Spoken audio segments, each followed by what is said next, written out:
새벽빛 묵상, 창세기 22장 1절에서 24절. 어떤 말씀은 읽자마자 아멘이 나옵니다. 어떤 말씀은 이해하기조차 힘들죠. 어떤 말씀은 이해는 너무나 잘 되는데 아멘은 너무너무 힘듭니다. 오늘 말씀이 그렇습니다. 너의 아들, 네가 사랑하는 내 외아들 이삭을 데리고 모리아 땅으로 가서 내가 내게 지시하는 산에서 그를 번제물로 바쳐라. 어떻게 하나님께서 이런 말씀을 하실 수 있을까? 너무나 낯설고 가혹해서 공포와 전율을 느낄 수밖에 없습니다. 하나님께서 친히 주신 아들입니다. 너무나 오랫동안 기다려서 받은 아들, 사라의 다친 태에서 인간적으로는 불가능한 자리에서 하나님께서 기적적으로 주신 아이입니다. 그런데 그 아들을 바치라고 하십니다. 하지만 처음부터 또한 분명히 말씀하십니다. 아브라함을 시험하시려고. 이것은 시험입니다. 아브라함을 넘어뜨리기 위한 유혹이나 함정이 아닙니다. 그의 믿음과 사랑을 드러내는 시험입니다. 금속을 불 속에 넣어서 순도를 확인하듯이 하나님께서도 그렇게 하실 때가 있습니다. 그렇다고 하나님은 아무에게나 이런 시험을 허락하시지 않습니다. 아브라함과 욥 같은 사람들에게 허락하십니다. 아브라함은 창세기 12장에서 하나님의 가라 하는 말씀에 본토 친척 아비집을 떠나왔고 수많은 실패와 돌아가는 시간, 기다리는 시간 속에서도 하나님의 언약을 붙들고 여기까지 왔습니다. 그리고 아브라함의 헛웃음을 환희의 웃음으로 바꾸시는 것도 경험했습니다. 이삭이라는 존재 자체가 이 모든 것을 말해주고 있습니다. 이삭을 받아본 사람만이 이삭을 바치라는 요구도 듣게 됩니다. 그리고 오늘 아브라함은 묵묵히 순종합니다. 놀라운 모습이죠. 그러나 그는 앞서 소돔 사건에서는 하나님께 묻고 또 물었던 사람입니다. 정말 의인과 악인을 함께 멸하시겠습니까? 소돔과 고모라는 멸망했지만 아브라함의 중보로 롯은 구원을 받았죠. 아브라함처럼 묻고 씨름하고 따지고 기다려서 하나님의 사랑뿐만 아니라 정의를 경험한 사람만이 오늘 아브라함처럼 묵묵히 순종할 수가 있는 겁니다. 그러니까 새가족분들이나 난 아직 믿음이 너무 약합니다 라고 하시는 분들은 지레 겁먹지 마시길 바랍니다. 또 내가 믿음이 있는데 이것은 내가 도무지 감당하지 못할 시험 같습니다 라는 생각이 드시는 분들은요. 거꾸로 하나님이 여러분을 믿고 계시다라는 것을 또한 기억하실 수 있길 바랍니다. 하나님은 내 아들, 네가 사랑하는 유일한 아들 이삭이라고 말씀하시죠. 그에게는 이미 다른 아들 이스마엘도 있습니다. 그래서 문자적으로는 유일한 아들이 아니죠. 이 표현 자체가 시험의 깊이를 보여줍니다. 아브라함이 가장 아끼고 사랑하는 존재이자 아브라함의 미래와 희망, 더 나아가서 하나님이 주신 선물이었습니다. 그래서 하나님이 시험하실 때는 격가지를 시험하지 않으십니다. 핵심을 찌르십니다. 하나님은 이삭을 원하시는 게 아닙니다. 사실은 아브라함을 원하시는 겁니다. 그리고 또한 여러분을 원하십니다. 그리고 때론 하나님께서 주신 축복조차 하나님보다 커질 때가 있다는 걸 우리도 느낍니다.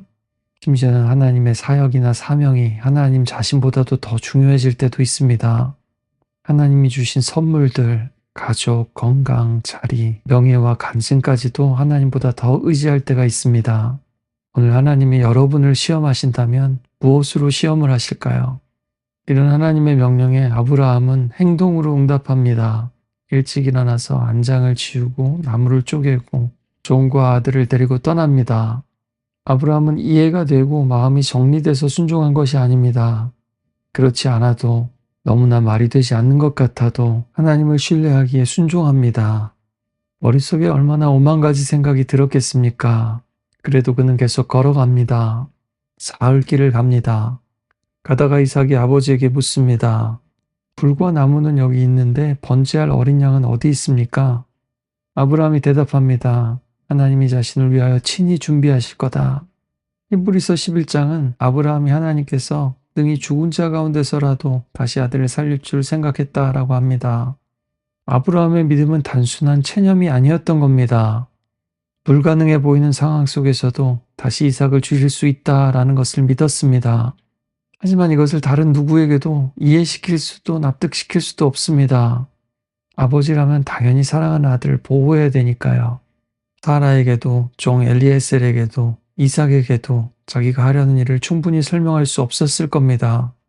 예수님을 믿는 하나님의 자녀들은 세상에서도 누구보다 윤리적이어야 합니다. 선해야 합니다. 그러나 오늘 아브라함처럼 때로는 믿음이 윤리를 초월하는 순간들이 있을 수 있습니다. 그래서 키에르케고어가 말한 대로 우린 하나님 앞에 단독자로 서게 되는 겁니다. 우리도 때로는 가족에게도 친구에게도 교회 사람들에게도 심지어 내 자신에게조차도 다 설명할 수 없는 그런 순종의 길이 있습니다.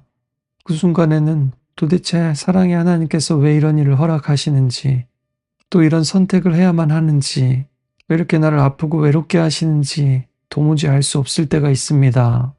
그런 날이 올 때 오늘 말씀을 기억하고 우리도 아브라함처럼 제가 여기 있습니다 하고 응답할 수 있기를 바랍니다. 아브라함이 칼을 들었을 때 하나님의 사자가 아브라함을 부릅니다. 아브라함아, 아브라함아. 그 아이에게 손을 대지 마라. 네가 네 아들 독자까지도 아끼지 않았으니 내가 이제야 네가 하나님을 경외하는 줄 알겠다. 하나님은 아브라함의 선택과 행동을 통해서 아브라함의 믿음을 보셨습니다. 믿음은 마음속에만 있는 게 아니라 삶에서 드러나는 실제적인 행동입니다. 그리고 보니 수풀에 뿔이 걸린 수양 한 마리가 있었습니다. 그리고 이삭 대신에 번제로 그 양을 드립니다. 그리고 그곳 이름을 여호와 이레라고 부릅니다. 여호와께서 보시고 준비하셨다라는 뜻입니다. 하나님이 말도 안 되는 요구를 하시는 것 같았는데 결국에는 하나님이 친히 준비하셨습니다. 하나님이 아브라함에게 극단적인 희생을 요구하신 것 같았는데 결국에는 하나님이 희생을 준비하셨습니다. 우리 믿음이 대단해서 하나님을 믿을 수 있는 게 아닙니다. 이런 하나님을 알고 맛보아야 믿을 수 있는 겁니다. 하나님이 정말 선하시고 옳으시다라는 것을요. 당시 고대 근동에 혹은 가나안에는 이런 자녀 희생의 풍습이 있었습니다. 그것이 이방의 예배 방식이었습니다. 자식을 죽여서라도 신의 비유를 맞추고 자식의 피라도 흘려서 축복과 평화를 얻으려는 그런 세계였습니다. 아니, 심청전뿐만 아니라 모든 문화와 문명의 뿌리에는 이런 신화와 사상이 자리 잡고 있습니다. 그러나 하나님은 칼을 멈추고 아들을 살리셨습니다. 그리고 인간이 희생 제물을 준비하는 것이 아니라 하나님이 친히 준비하십니다. 그래서 오늘 이야기가 아브라함의 큰 믿음으로 끝나면 안 됩니다. 아브라함의 믿음보다 더 큰 것은 하나님의 신실하심입니다. 그리고 결국 아브라함은 자기 아들을 드릴 필요가 없었지만 하나님께서는 오히려 자신의 아들을 우리에게 내어주셨습니다. 그리고 하나님께서 사랑하시는 아들, 유일한 아들 우리 예수님께서도 억지로 끌려가신 것이 아니었습니다. 다원하시고 순종하셔서 자신을 우리에게 주셨습니다. 우리가 어떤 상황 속에서도 하나님을 신뢰할 수 있는 이유는 로마서 8장 32절 말씀 그대로 자기 아들까지도 아끼지 아니하시고 우리를 위해서 내어주신 분이시기 때문입니다. 그리고 그 어떤 것도 우리를 위해 아끼지 않으시는 분이십니다. 우리를 시험하시는 하나님은 결국 우리를 위해 준비하시는 하나님이셨고 우리에게 요구하시는 하나님은 결국 내어주시는 하나님이셨고 아브라함에게 이삭을 요구하신 하나님은 마침내 우리를 위해서 예수를 내어주신 하나님 아버지십니다. 여러분, 우리가 하나님을 믿는다는 것은 늘 마음이 편안하다는 뜻은 아닙니다.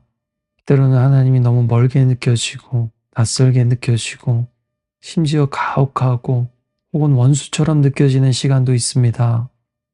그러나 그 끝에는 우리에게서 빼앗아 가시고 바치라 하시는 하나님이 아니라 우리를 위해서 가장 소중한 것을 내어주시는 우리 하나님이 계십니다.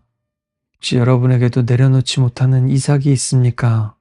가장 소중한 것, 아직까지도 붙들고 있고 놓지 못하는 것, 하나님보다 더 의지하는 것이 있습니까? 그것을 억지로 내려놓는다고 되지 않습니다. 오늘 말씀 통해서 우리 하나님이 어떤 분이신지, 얼마나 좋은 분이신지, 그리고 우리를 원하시는 분이신지 먼저 바라볼 수 있기를 바랍니다. 오늘도 하나님 앞에서 하나님 제가 여기 있습니다 고백하며 기도의 자리로 나아갑시다.